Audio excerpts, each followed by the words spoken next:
বন্ধুরা আজ একটা মিক্সি গ্রাইন্ডার এসেছে। তো মিক্সি গ্রাইন্ডারটা দেখুন লাইন দিলে চলছে না, দেখুন লাইন দিলাম,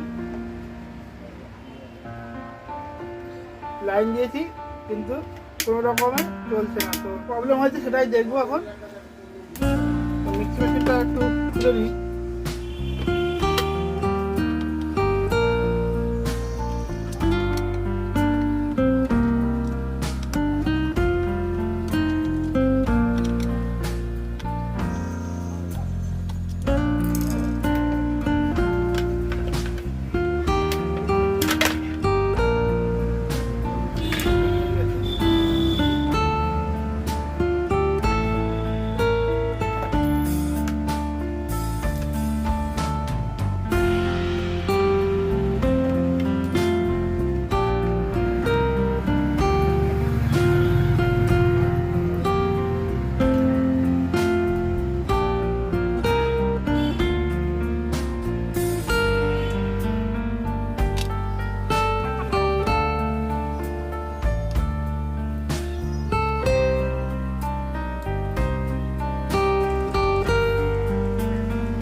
দেখলেন মিক্সি মেশিন কীভাবে রিপেয়ারিং করলাম। মিক্সি মেশিনটায় মেনত পাওয়ার কর্ডটা খারাপ ছিল আর এই যে ওভারলোড সুইচ দুটোই খারাপ ছিল, তো দুটোকে আমি রিপেয়ারিং করে আগের মতো ঠিক করে দিলাম।